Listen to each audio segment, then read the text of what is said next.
Community Television Municipal Meeting Roundup Show. I'm your host, Tommy Lee, a studio assistant for GCTV. This episode is a short roundup of the June 17th City Council meeting topics that received some council discussion. A recurring reminder we like to give at the top of our show: if you find yourself watching these meetings feeling lost or behind, it's not you. It's a challenging process to follow, but we hope this helps build a place where you can find a simpler way to stay informed.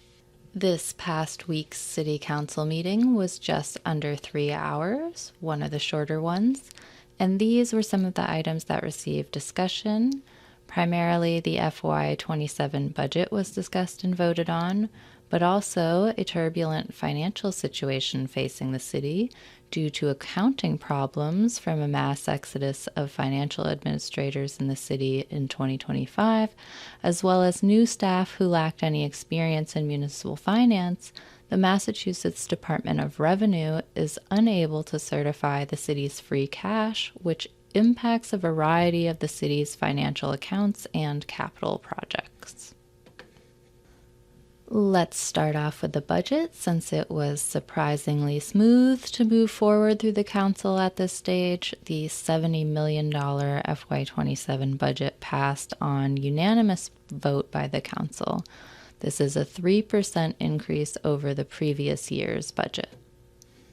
The council did say that they lacked the power to make any additions to the budget, only cuts, and that they did not want to increase the tax burden on residents as well by increasing individual line items even if they could, but they wished, however, that some funding priority decisions made by the mayor's office during the budget planning had been shifted to support the rec room position as a preventative health measure for the city's youth. Councilors also thanked the mayor for working with the city's many employee unions to reach a deal on healthcare spending that did not take away the collective bargaining power of the city employees and avoiding an override despite the rising healthcare costs. At a previous meeting, the city took a good faith vote to adopt Massachusetts General Law, Chapter 32B, Section 19, and not adopt Sections 21, 22, and 23, which was floated by the mayor's office and could have overridden employee collective bargaining rights and ensure a quick path for the city to opting in to a lower cost health plan. Instead, the city voted in good faith to adopt Section 19 and depend on the unions to work with the city. The city's employee unions did act quickly following the city's commitment to collective bargaining and voted unanimously to accept the health plan change shortly after the city council vote.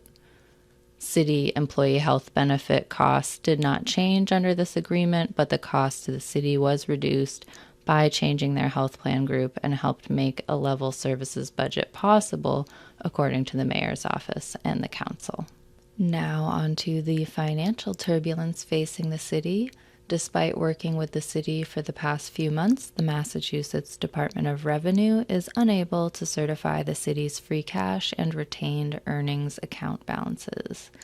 This means 10 capital projects approved at the previous city council meeting had to be voted to rescind spending approval on those projects. Those stalled projects mostly pertain to the Water and Sewer Department, including $80,000 in funding for updated water system modeling, $100,000 in upgrades for the electrical system at the water pollution control plant, and $600,000 in funding intended for repairs to inflow and infiltration systems. The city's finance director said the city is now looking to hire an auditor with $150,000 of city funds to reconcile the books. He said he was very concerned but hopeful that the city would be able to reconcile the books with the help of an auditor. However, he did not really offer possible outcomes if the books are not able to be reconciled. For now, the city cannot make any purchases or do spending from those accounts. So, in summary of the June 17th council meeting, there was a vote to approve the $70 million FY27 budget, which was a 3% overall increase, a disclosure of bookkeeping problems requiring an outside auditor, and the inability of the city to use free cash and enterprise accounts stalling some major capital projects. And there was an update from the schools that they are working on improving building maintenance and improving communication following a door lock failure and confusion between staff and families after an unauthorized person accidentally gained access to the building and was escorted out. This was also the last City Council meeting update for outgoing Superintendent of Schools, Roland Joyle. GCTV will be back again with our city meeting roundup show following the next city council meeting.